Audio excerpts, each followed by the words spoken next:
이 시간 여호와의 주권과 순종이라는 제목으로 함께 은혜 받고자 합니다. 1절에 마음의 경영은 사람에게 있어도 말의 응답은 여호와께로부터 나오느니라. 3절 너의 행사를 여호와께 맡기라. 그리하면 내가 경영하는 것이 이루어지리라. 9절 말씀 사람이 마음으로 자기의 길을 계획할지라도 그의 걸음을 인도하는 이는 여호와시니라. 또 33절의 말씀 제비는 사람이 뽑으나 모든 일을 작정하기는 여호와께 있느니라고 했습니다. 잠언의 저자 솔로몬은 인간의 나아가는 모든 길이 하나님의 절대 주권과 섭리 가운데 이루어진다는 것을 교훈하고 있습니다. 사람의 모든 삶은 하나님의 주권적 예정과 섭리 가운데서 살아가게 된다라고 말합니다. 인간의 역사 속에는 하나님의 일관된 목적이 있음을 분명하게 말하고 있습니다. 여호와 하나님의 선하신 목적을 하나님의 절대 주권적 예정과 섭리로 이루어 나아가십니다. 인간은 여호와의 주권적인 능력에 의존하지 않고서는 그 무엇도 이룰 수 없다는 것을 가르쳐 줍니다. 1절에 마음의 경영은 사람에게 있어도 말의 응답은 여호와께로 나오느니라고 했습니다. 사람이 마음으로 그 무엇을 경영할지라도 여호와께서 응답하여 주시지 아니하면 사람은 철저하게 무기력한 그러한 삶을 살 수밖에 없는 그런 존재라는 것입니다. 그러므로 사람은 여호와를 믿고 기도하고 순종해야 할 것을 가르칩니다. 사람은 교만하여 자행자지해서는 안 된다는 것입니다. 여호와를 경외함으로 절대 주권과 섭리에 순종하는 삶을 살아야 할 것을 가르칩니다. 오늘 시간 본문의 말씀을 통해서 여호와의 주권과 사람의 순종에 대하여 함께 상고함으로 은혜 받고자 합니다. 먼저 여호와의 주권입니다. 여호와의 주권이란 여호와는 최고의 권위자이시며 모든 일들이 여호와의 통치하에 있다는 그러한 성경적 가르침의 교훈, 진리, 교리인 것입니다. 여호와의 허락 없이는 아무것도 일어날 수 없다는 것을 가르치는 것입니다. 참새 한 마리가 한 앗사론에 팔리는 것도 너희 하나님의 허락 없이는 되어지지 아니한다라고 했습니다. 여호와 하나님은 자기의 의지에 따라서 모든 일을 다 하십니다. 주권이라는 것은 하나님은 천지의 창조주로서 그가 원하시는 것에 대한 행사에 있어서 절대적인 권리와 권위를 가지십니다. 하나님의 주권은 그러한 진리를 우리에게 분명하게 교훈하여 줍니다. 하나님의 주인된 권리와 절대성을 강조할 때에는 하나님의 절대 주권이라고 이렇게 말합니다. 이제 하나님의 절대 주권에 있어서 첫째로 계시를 깨달아 예수를 믿고 구원받는 것은 하나님의 주권적 은혜입니다. 사람이 지혜로워서 하나님의 계시를 깨닫고 믿고 구원받는 것이 아닙니다. 성경에서는 하나님의 주권적인 은혜로 진리를, 계시를 깨달아서 믿고 구원받게 된다라고 우리에게 교훈하여 주십니다. 마태복음 11장 25절로 26절에 보면 그때 예수께서 이르시되 천지의 주제이신 아버지여 이것을 지혜롭고 슬기 있는 자들에게는 숨기시고 어린 아이들에게는 나타내심을 감사하나이다. 옳소이다. 이렇게 된 것이 아버지의 뜻이니이다 라고 했습니다. 예수께서 하나님 아버지를 가리켜 천지의 주제이시오라고 했습니다. 하나님 아버지는 하늘과 땅의 주인 되시고 주권자이십니다. 주제자이십니다. 천지의 주제이신 아버지께서 지혜롭고 슬기 있는 자들에게는 숨기시고 어린 아이들에게는 나타내심을 감사하나이다 라고 예수님이 이렇게 기도한 것입니다. 무엇을 나타내시고 무엇을 숨기셨다는 말인가? 계시를 받아 아버지를 알고 믿는 것을 말합니다. 이 세상에 지혜롭고 슬기 있는 교만한 자들에게는 하나님의 계시, 진리를, 복음을 숨기시고 어린 아이들과 같이 겸손한 자들에게 나타내셨다라고 했습니다. 마태복음 11장 20절에 내 아버지께서 모든 것을 내게 주셨으니 아버지 외에는 아들을 아는 자가 없고 아들과 또 아들의 소원대로 계시를 받은 자 외에는 아버지를 아는 자가 없느니라 하고 했습니다. 아들의 소원대로, 예수 그리스도의 소원대로 계시를 받은 자 외에는 아버지를 아는 자가 없다라고 했어요. 참으로 하나님 아버지를 알고 믿는 자는 아들의 소원대로 계시를 받은 자들이다라고 했어요. 에베소 1장 17절에 보면 우리 주 예수 그리스도의 하나님 영광의 아버지께서 지혜와 계시의 영을 너희에게 주사 하나님을 알게 하시고 라고 했습니다.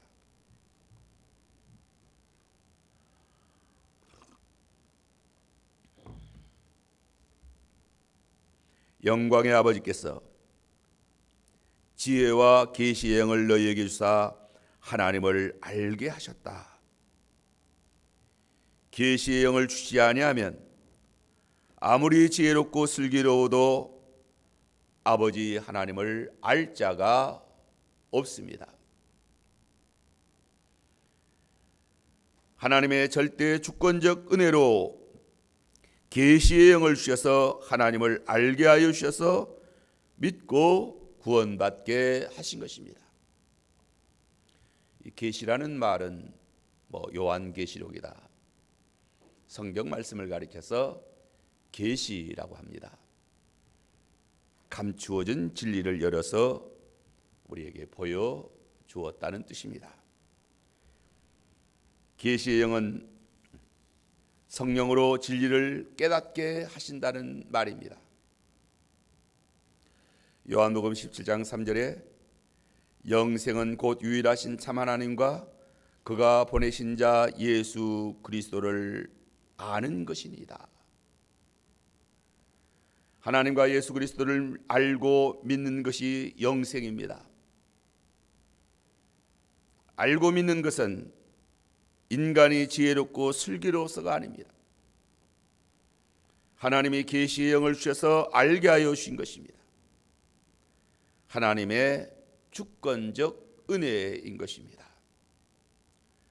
우리는 어린아이와 같이 미련한 자, 우둔한 자이지만 하나님께서 지혜와 계시의 영을 주셔서 하나님을 아는 지혜를 주셔서 하나님은 우주의 창조주 하나님이시고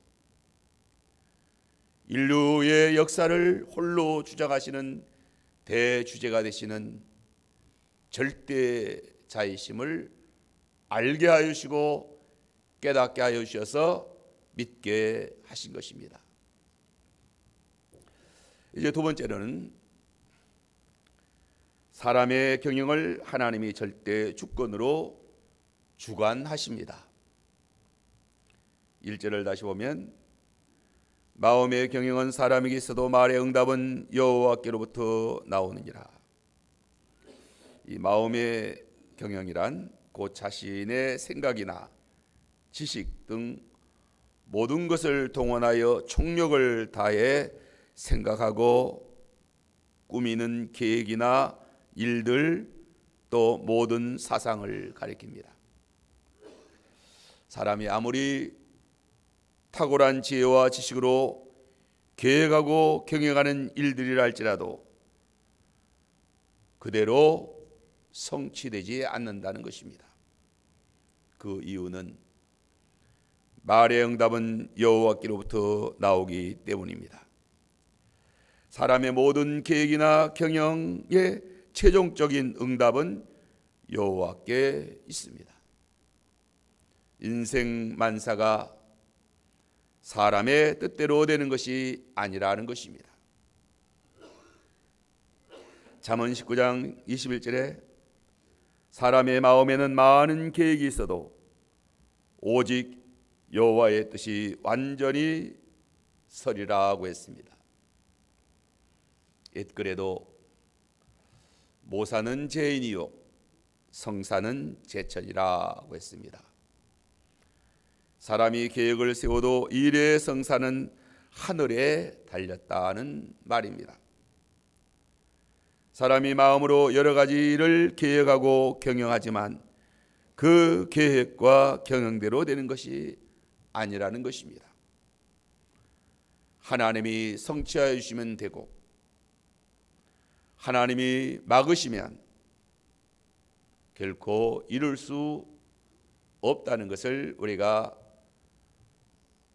성경을 통해서 또 인류 역사를 통해서 또 우리들의 모든 삶을 통해서 깨닫게 되는 것입니다.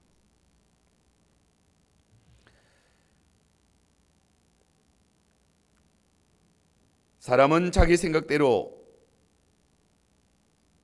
이렇게도 저렇게도 생각하고 계획하고 실행하기도 하지만 하나님이 함께 하시는 일만 성공이 되는 것입니다. 하나님께서는 사람의 계획을 초월하여 사람의 길을 하나님의 선하신 뜻대로 인도하십니다.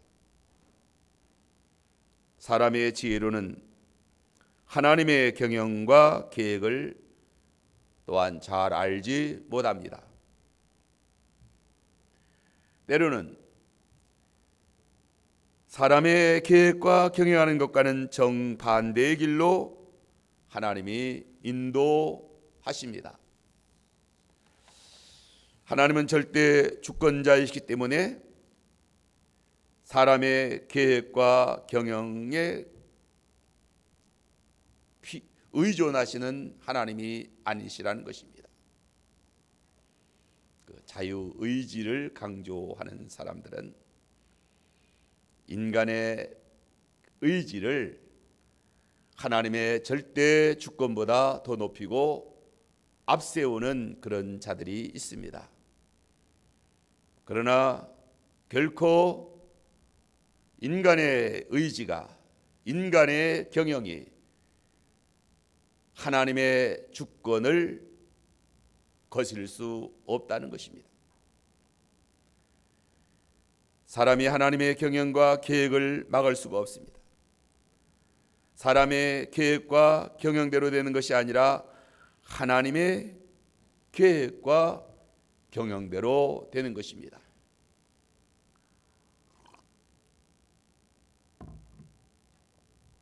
성경에 보면 하나님이 요셉을 장자로 세우시겠다고 계시의 꿈을 주셨습니다.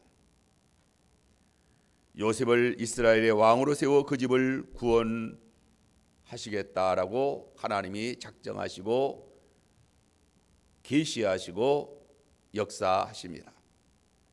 하지만 요셉의 행들은 그 하나님의 계획을 받아들이지 못했습니다.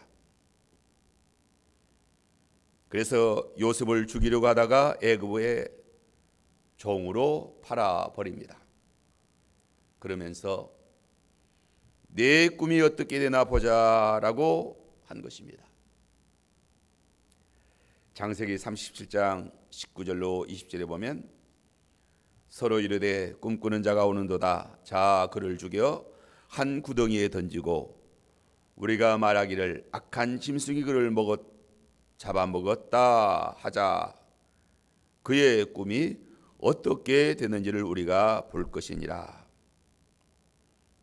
요셉의 행들은 요셉을 하나님이 자기들의 지도자로 세우는 것을 매우 못마땅해 했다. 도저히 받아들일 수가 없었습니다. 그러므로 종으로 팔아버린 것입니다. 하지만 하나님의 경영을 막을 수가 없었습니다. 애굽의 종으로 판 그 일을 통하여 오히려 요셉을 그들의 머리로 세우는 그러한 지름길이 되었다는 것입니다. 야곱의 집이 요셉을 통하여 구원받게 된 것입니다. 사람은 하나님의 경영을, 하나님의 주권을 거스려 그대로 되지 못하게 하려고 하였지만 그러한 사람의 행위가 오히려 하나님의 경영을, 하나님의 주권을 이루게 되었다는 것입니다.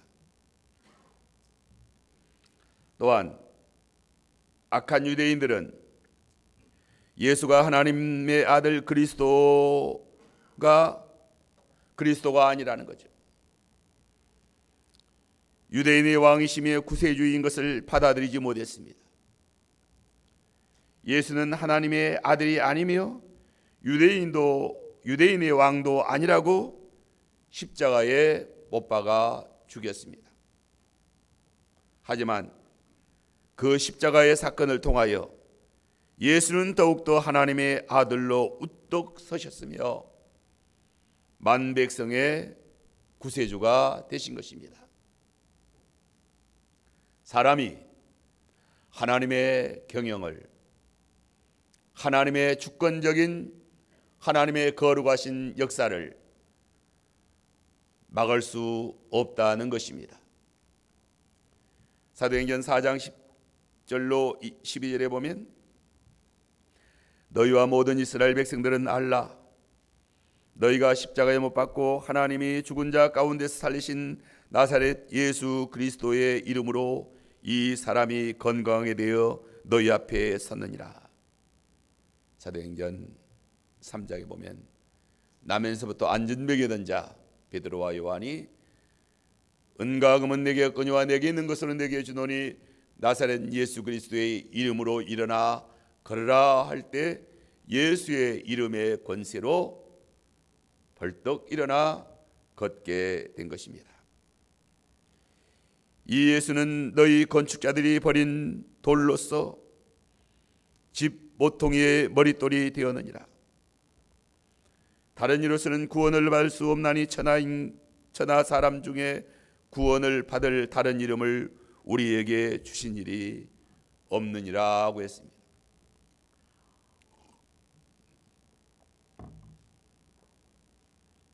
예수를 유대인의 건축자들이 아무짝에도 쓸모없다고 내어버렸습니다. 하지만 하나님은 집 모퉁이의 머릿돌이 되게 하셨어요. 하나님이 하시는 일을 사람이 막지 못합니다. 하나님의 계획과 경영이 하나님의 계획과 경영을 막지 못합니다.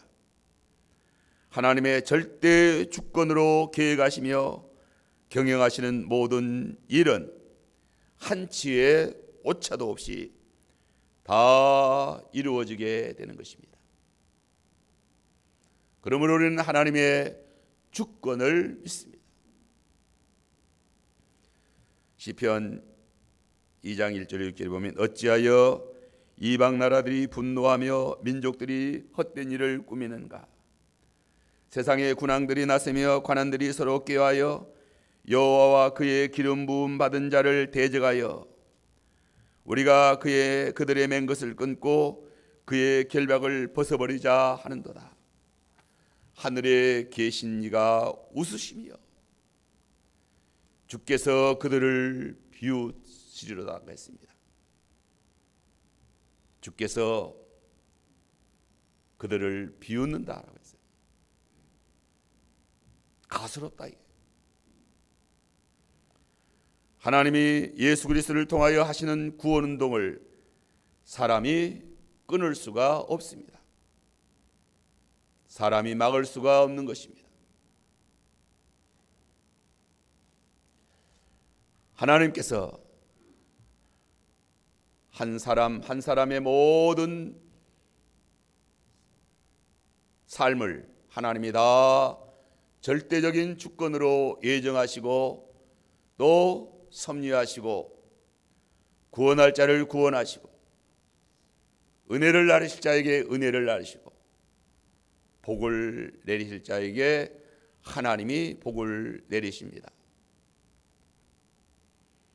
또한 나라와 세계와 인류 역사를 하나님이 다 절대 주권으로 주관하시고 경영하시고 섭리하시고 이루십니다. 우리 한반도의 문제, 트럼프 미국 대통령과 김정은이 이제 며칠 후면 회담을 합니다. 김정은을 어떻게 믿을 수 있느냐? 또 트럼프가 어떻게 잘할 수 있겠느냐? 하지만 그들에 의해서 결정되는 것이 아니라는 거예요. 배후에서 하나님이 하시는 대로 되는 것입니다. 하나님이 주재하시고 하나님이 통치하시고 하나님이 역사하셔서 인류의 역사를 주관하십니다. 그러므로 우리는 하나님 앞에 기도하고 하나님을 의지하고 하나님께 소망을 두고 나아가는 것입니다.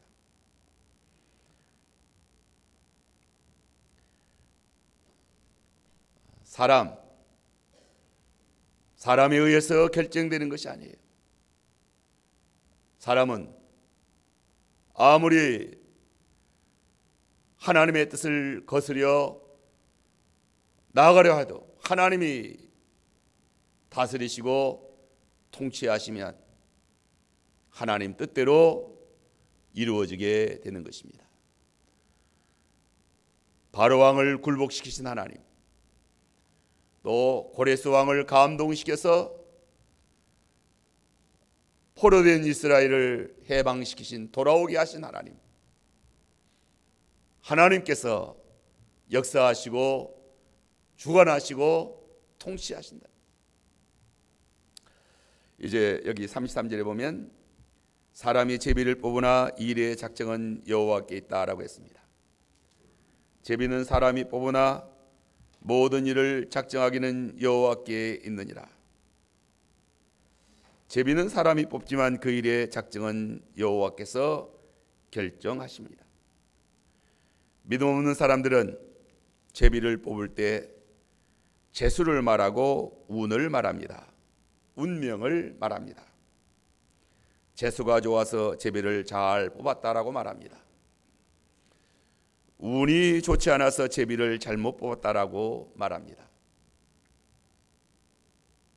하지만 절대 주권과 전지전능의 하나님을 모르는 사람들은 이렇게 재수와 운과 운명에 체념적으로 자신을 맡깁니다.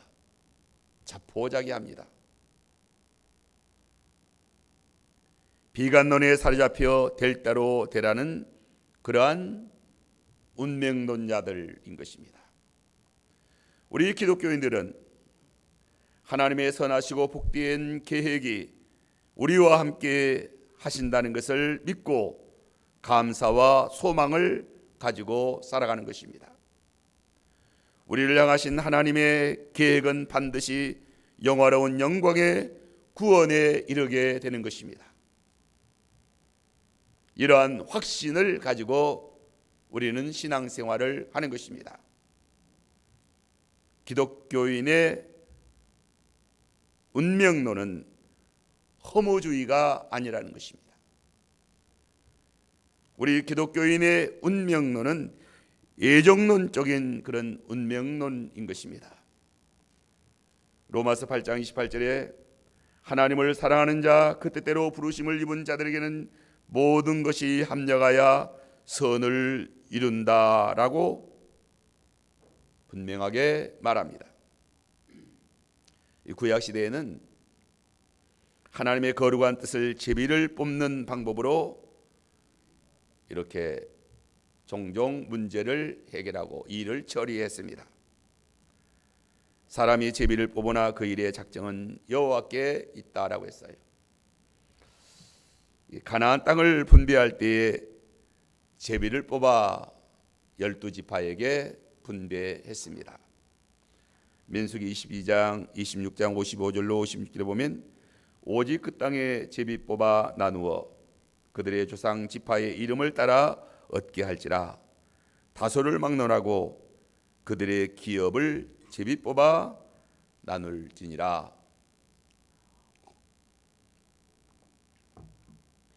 여호수아 18장 8절로 10절에서 실제적으로 여호수아가 제비를 뽑아서 12지파에게 가나안 땅을 분배했습니다. 하지만 12지파에게 가나안 땅을 기업으로 분배할 때에 사람이 제비를 뽑았지만 믿음이 가장 좋은 유다 지파에게 하나님께서 가장 좋은 땅을 뽑히도록 하신 것입니다. 오늘날에도 제비 뽑는 일이 가끔 있습니다. 인기지역 아파트 분양할 때 보면 동, 그 다음에 층, 또 호수 다 제비 뽑아서 결정을 합니다. 하나님이 제비는 사람이 뽑지만 결정은 하나님이 해주신다는 거예요. 여호수아 7장에 보면 죄를 범한 아간을 제비 뽑아 색출하기도 했습니다. 요나 1장 7절에는 큰 풍랑이 누구로 말미암아 오게 되었는가를 제비를 뽑을 때 요나가 뽑혔다라고 했습니다. 사무엘상 11장 17절 24절에 보면 사울을 제비 뽑아 왕으로 세웁니다. 하나님이 이미 사무엘이 왕으로 기름 부음을 받은 사울이었습니다. 이미 사무엘을 통해서 사울을 왕으로 기름 붓게 하셨어요. 그리고 나서 제비를 뽑았습니다. 하나님의 주권을 믿지 못하는 사람은 그러한 때에 불의를 행하게 되는 거죠. 술수를 꾸미게 되는 거예요. 만약에 제비가 잘못 뽑히면 어떻게 되느냐. 그래서 꼭 사울이 뽑혀야 되는데 사울이 뽑히지 않으면 큰 낭패다 이게. 그래서 거짓으로 꾸며서 사울을 뽑히도록 그렇게 하려고 하는 그런 그 어리석은 믿음 없는 그런 생각도 가지게 되는 것입니다. 하나님의 작정과 섭리를 잘 믿지 못하기 때문에 속임수를 씁니다.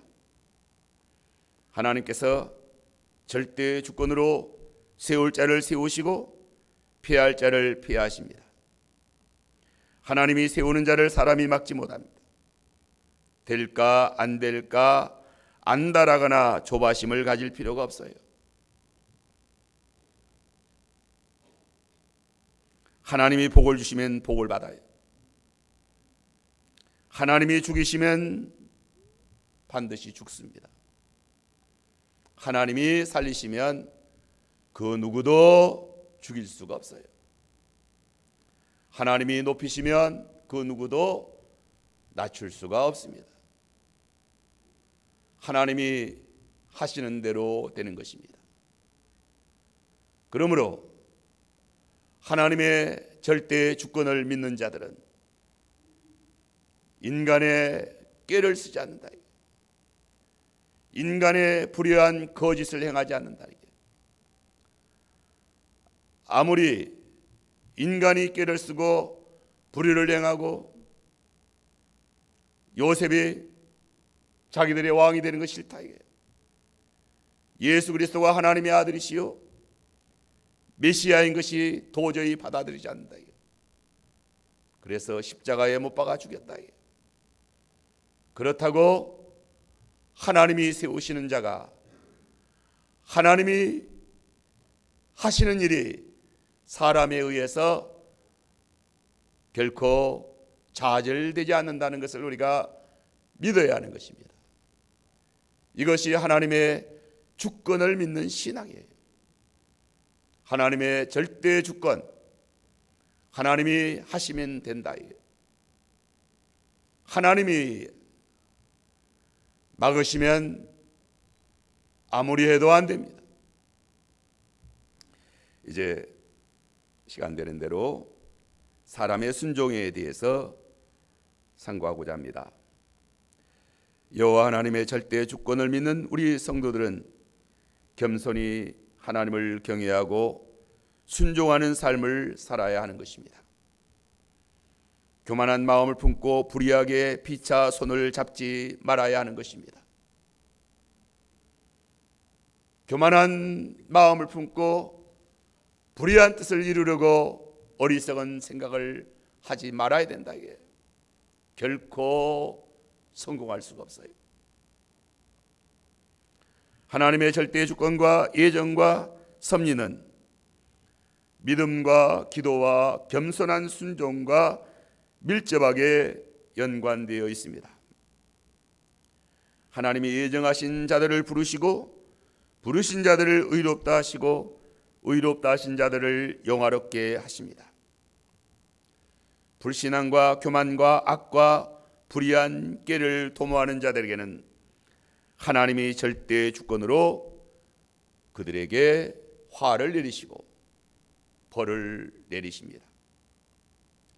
이 세상의 운명론자들은 그들의 선악간의 삶과 무관한 그러한 그 운명을 기대합니다. 악한 사람도 재수가 좋고 운이 좋으면 형통하게 된다라고 생각하는 것입니다. 성경에서는 결코 그러한 운명론을 말하지 않습니다. 믿음과 상관없는 예정이 없어요. 하나님이 예정하신 자는 반드시 믿습니다. 신앙생활을 잘합니다. 하나님이 이루어 주시기로 작정하셨으면 반드시 이루어질 것이니 기도할 필요가 없다라고 그렇게 잘못 생각해서는 안 된다. 하나님께서 반드시 기도를 들으시고 응답하십니다. 기도와 예정과는 이렇게 밀접한 관계가 있다는 것을 깨달아야 하는 것입니다. 그 응답 받기로 예정된 사람은 큰 기도를 하는 사람이다. 성경에서는 기도하지 않고 성취되는 예정이 없습니다. 의와 순종과 무관한 예정의 복이 없어요. 겸손히 경외하는 자에게 하나님의 예정의 복이 임하는 것입니다. 불신앙의 사람, 교만하여 불의를 꾀하는 자들에게는 하나님이 예정해 놓으신 화가 임하는 것입니다. 우리가 심히 약한 그 아합, 하나님의 아합 왕을 심판하시기로 작정하셨어요.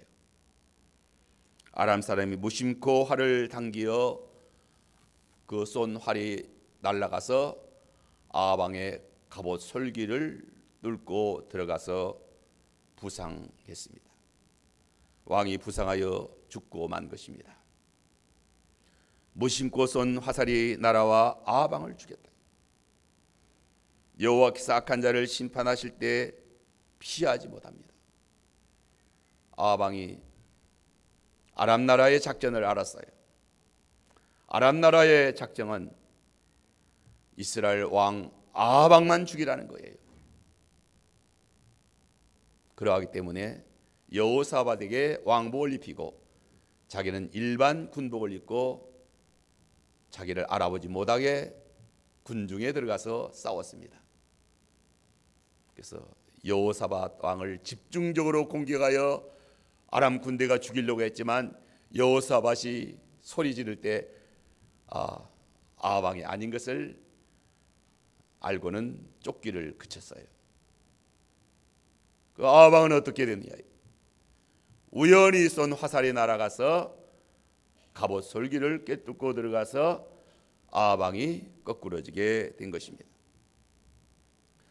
그러므로 여기서 분명하게 깨달아야 할 것은 사람의 믿음과 기도와 겸손한 순종이 하나님의 절대 주권과 밀접하게 관련되어 있습니다. 여기 1절에 여기 2절에 사람의 행위가 자기 보기에는 모두 깨끗하여도 여호와는 심령을 감찰하시느니라고 했습니다. 심령을 감찰하시는 하나님 앞에 심판받을 줄 알고 우리는 의롭게 깨끗하게 믿음으로 살아야 하는 것입니다. 사람의 행위가 자기 보기에는 모두 깨끗하게 보여도 여호와 앞에서는 그렇지 못하다는 것입니다. 사람은 외모만 보고 심령을 잘 살피지 못하기 때문입니다. 하나님께서 공의의 표준으로 판단하실 때에 얼마나 허물과 죄가 많은 줄 알아야 된다는 것입니다. 고린도전서 4장 4절에 내가 자책을 아무것도 깨닫지 못하나 이로 말미암아 의롭다함을 얻지 못하노라. 다만 나를 심판하실 이는 주시니라. 바울은 내가 자책을 아무것도 깨닫지 못하였지만 이로 말미암아 의롭다함을 얻지 못할 것이라고 했어요. 자기 자신을 살펴볼 때 아무 잘못이 없고 자책할 것이 없지만 그렇다고 해서 자기가 의롭다함을 얻지 못할 것이라고 겸손히 고백한 것입니다. 왜냐하면 하나님은 심령을 감찰하시기 때문에 또 하나님의 심판대 앞에서 심판받게 되겠기 때문인 것입니다. 그러므로 우리는 하나님 앞에서 늘 겸손히 하나님을 경외하고 순종해야 하는 것입니다. 이제 너의 행사를 여호와께 맡기라. 3절에 보면 너의 행사를 여호와께 맡기라. 그리하면 내가 경영하는 것이 이루리라고 했습니다. 여기 맡기라는 말의 뜻은 굴리다, 던지다 등의 의미로 전폭적인 의례와 의탁을 말합니다. 시편 22편 8절로 11절에 그가 여호와를 의탁하니 구원하실 걸, 그가 기뻐하시니 건지실 걸 하나이다. 이렇게 비웃는 자들, 비난하는 자들이 있습니다. 하지만 오직 주께서 나를 모태에서 나오게 하시고 내 어머니의 젖을 먹을 때에 의지하게 하셨나이다. 내가 날 때부터 주께 맡긴 바 되었고 모태에서 나올 때부터 주는 나의 하나님이 되셨나이다. 하나님을 전적으로 의지하는 거죠. 시편 37편 5절로 6절에 내 길을 여호와께 맡기라. 그를 의지하면 그가 이루시고 내 의를 빛같이 나타내시며 내 공의를 정오의 빛같이 하시리라고 했습니다. 내 길을 여호와께 맡기라. 하나님의 절대 주권, 능하신 하나님의 손 아래서 겸손하라. 내 길을 여호와께 맡기고 우리는 하나님 앞에서 사랑의 삶을 살며 진리의 삶을 살며 거룩한 믿음의 길을 걸어가는 것입니다. 겸손히 여호와를 경외하는 거예요. 겸손히 여호와를 경외하는 자를 하나님이 함께 하십니다. 여호와 하나님께서 교만한 자를 물리시고 겸손한 자에게 은혜를 주셔요. 5절에 보면 무릇 마음이 교만한 자를 여호와께서 미워하시나니 피차 손을 잡을지라도 벌을 면하지 못하리라. 교만은 패망의 선봉이요 거만은 넘어짐의 앞잡이니라. 겸손한 자와 함께하여 마음을 낮추는 것이 교만한 자와 함께하여 탈취물을 하는 것보다 나으니라고 했습니다. 여호와를 경외함으로 악에서 떠나 겸손히 하나님을 경외하는 자를 하나님이 절대 주권으로 능력으로 하나님이 붙들어 주시고 하나님이 복을 내리십니다. 복은 하나님의 절대 주권에 의하여 결정되는 것입니다. 그러므로 우리 사람의 본분은 여호와 하나님을 경외하고 그 진리의 말씀 하나님의 선하신 뜻에 겸손히 순종하는 것입니다. 내 길을 여호와께 맡기라. 그리하면 저가 이루시고 내 의를 빛과 같이 내 공의를 정오의 빛과 같이 하시리라고 했습니다. 맡기는 것은 기도하는 것입니다. 의리하는 것입니다. 순종하는 삶을 사는 것입니다. 자행자제하지 말라는 거예요. 교만하여 불의한 방법으로 자기의 뜻을 이루려 가지 말라는 거예요. 결코 하나님이 허락하지 아니하십니다. 이제 하나님의 주권과 우리 사람의 순종의 진리를 잘 깨닫고 우리가 신앙생활 잘하도록 해야 되겠습니다. 다 같이 기도합시다.